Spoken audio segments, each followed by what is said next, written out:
You ready to go? Yeah, so New Leaf Tell us all about what you really do. Yeah, so New Leaf Natural Therapies, like even thinking about all the estrogen chat we've had over the last few weeks, I would, whether it's medical tests, because I love people coming in with their medical tests, but we would probably run some tests in our own clinic as well to see where people's liver and that sort of thing are going, because you can imagine, once again, there's nothing wrong with people coming in with their liver test, but quite often they're within normal range because the range is looking for disease as opposed to health.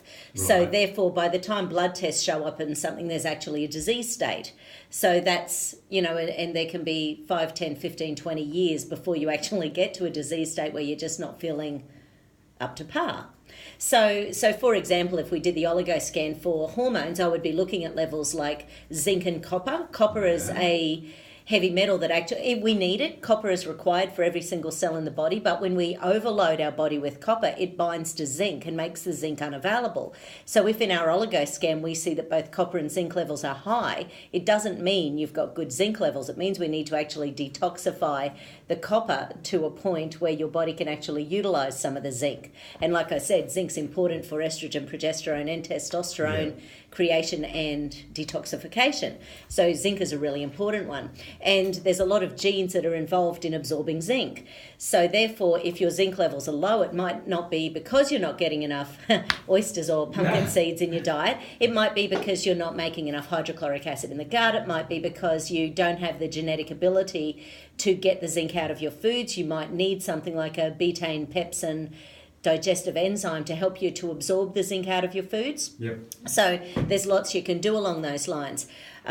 We would also look at the hormones and how it's affecting people, because there's a real hierarchy of hormones in the body. So I suppose that's where Georgia and I, the naturopaths, we would take that history of someone and really look at, okay, so when did your health start going downhill? What was going on? And quite often people can put it back to a trauma or a stress or an operation or a move interstate or a change of housing address or something, and there might have been molds going on, there might have been stress, bullying at work, there might have been PTSD to do with a car accident. It could have been anything that was sort of something that triggered the body, because let's face it, the body has amazing skills to keep us healthy. The body does pretty darn well. It's an amazing thing, the body. It really is. It's amazing.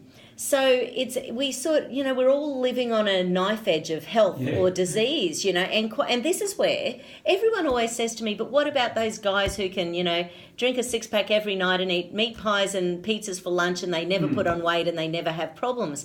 And I always think, well, they probably haven't damaged themselves to that spot where something's going on. But let's face it, if they're having half a dozen beers at night, they're possibly self-medicating for something. Right. Yes, so they might be using that to calm the nervous system down to a point where they can sleep and they can get through their day. Yep, and you're a nice person. Exactly. Yeah. So if you didn't have the beers, maybe you wouldn't be quite as nice a person. So, who knows? So I can have the pies.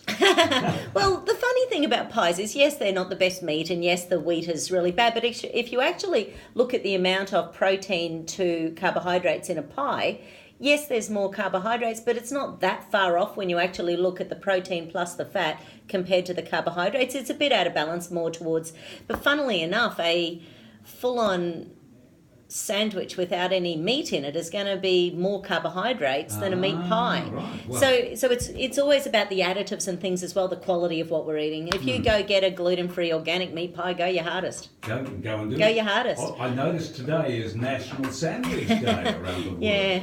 That's funny, isn't it? I know. Given that diabetes is increasing at such a huge rate, that was fairly amusing to me. But once again, some people can cope with sandwiches and some people can't. If I up my carbs too much, I know that my tummy fat will increase exponentially. It's just like there's no stopping it. Yeah. So it's once again, some people get away with it, some people don't. And one of the tests we do at the clinic is insulin resistance. So I think I've mentioned this before, but we have friends up in Bowen, and occasionally we go up there for a week, and they are real carb addicts. They're pasta people and sandwich people and cereal for breakfast, and it's like carbs all day long. Wow. And Jay and I will easily put on 5 to 6 kilos in a week without a doubt. Wow. And I've done our insulin resistance when we've got back. So what that is, it's the total cholesterol. No, it's not. It's your triglycerides divided by your HDL cholesterol. So that number gives us a number that tells us whether or not we're insulin resistant or not. So whether we're pre-diabetes or, whether we're on our way to diabetes. Yeah. And I've done Jason's and my insulin resistance test after this huge carb week, and it's been like 17, 18. It's supposed to be less than 0.8.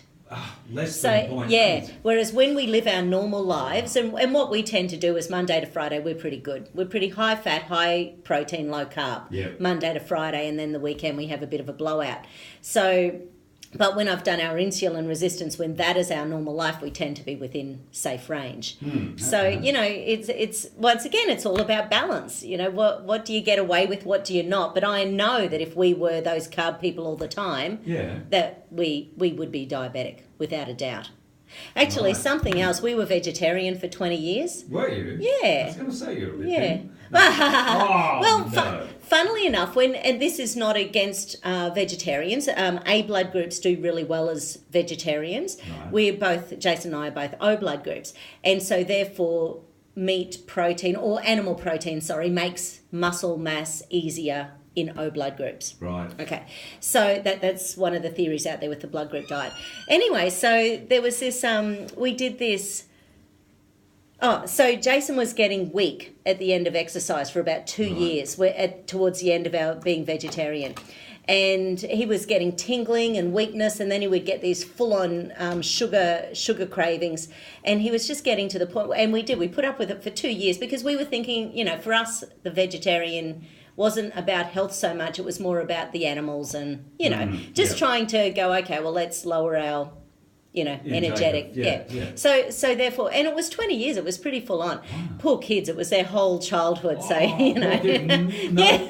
hamburgers. No.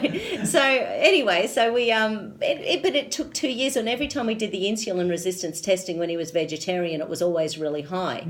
So for whatever reason, the vegetarian proteins just didn't work for balancing our blood sugar. And I was always what's called sarcopenic obese. So that's a skinny fat person. So I was actually lighter than I am now, but I was always under muscle mass about 4 kilos and over fat mass 3 to 6 kilos. Wow. And as long as I exercised about 6 hours a week, I could maintain that, Right. but I could never get my fat mass down. So the vegetarian proteins for me didn't work and seemed to be adding to my fat mass rather than my muscle mass. So once we started eating meat again about, 6, 7, 8 years ago or something like that, I reckon within 6 months, both of our VLAs we both had our muscle quality back up to where it should be in our muscle mass. Yeah, just interesting, So, and I suppose this is why I love the testing, because people can say, oh, I do a litre of juice every morning, and I go, what sort of juice? They go, fruit juices, and I go, Juice. No, but some people actually think that having fruit juices for breakfast is good for them, whereas it's one of the number one reasons for non-alcoholic fatty liver disease. Well, what about, like we were talking before, about you having a lemon in the morning, Yeah. lemon juice? In purified water, yeah. That's okay. Absolutely. That's okay. But People think fruit it... juices Yeah. aren't. Well, fruit juice isn't great for us because when you have fruit juice, you're having the equivalent of 4, 5, 6 pieces of fruit, and you would never do that in your day. So we're having a massive influx of sugar, and you don't have the fibre to take it away. Yep. So if you sat down to 5, 6 oranges on a plate, you wouldn't eat them all. No, you wouldn't. You wouldn't eat that amount. So it's sort of crazy that we then make that into a juice, take away the fibre, and then expect our body to actually metabolize that. Right. Because the fructose is one of the things that adds to fat. It doesn't, actually, here's something. Fructose does not add to your energy. Not at all. Not at all. Wow. So there's not a lot of use for fructose in the body. The other sugars do, but fructose actually doesn't. It doesn't work within your energy system. It works through the liver. So therefore, people who are having lots of fruit juices, who think they're doing a healthy thing, when we do testing, sometimes we find that can be as bad as Coca-Cola for their body. It can be actually eating away their muscle mass. And when you're buying fruit juice, I mean, there's some very junky stuff around, isn't it? Yeah, there is. It's more a cordial. Yeah, a lot of it, isn't it is. It really, yeah. So people are sort of, because it's one of those things, they've been pushing it on TV for 30 years that, fruit juice is great for us. And once again, some people can probably get away with it and others can't, depending on blood group and genetics, and also the amount of exercise and everything you're doing, and also what supplements you're taking or what medications you're on. So there's so many factors that go into it, but that's why we like the testing, because I can't look at you and go, oh, you must have this going on, because often it isn't.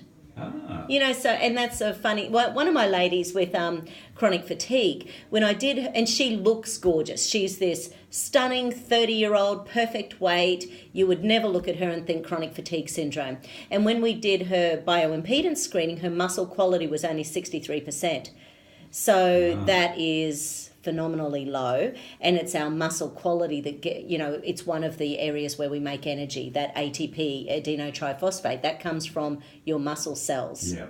So for her, if she went for a big long walk, she would be crippled for 2 days, wouldn't be able to get out of bed. So this is where the testing comes in. We go, right, we've got to build up your muscle quality, but it has to be a long, slow process. Yeah. It's not going to the gym and lifting 100 kilo weights tomorrow. Right.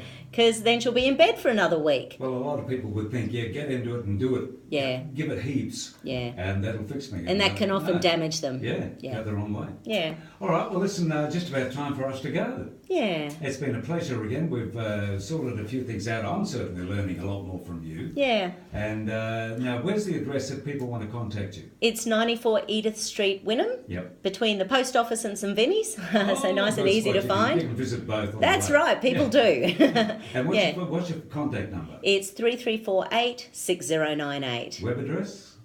www.newleafnaturaltherapies.com.au. If you Google New Leaf Natural Therapies, you'll find us. Easy as. And we look forward to, having a chat with you again next weekend. Here. Actually, I know who my guest is next week. It's one of my friends from New Zealand, Linda Hoggard. She's been a naturopath for 23 years, as long as I have. Yep. And she works with all sorts of really cool disease processes. Oh, well, we look forward to it. Yeah. Thanks, Cool. Madonna. See you Have then. a lovely weekend, and good luck with the Melbourne Cup too. You too.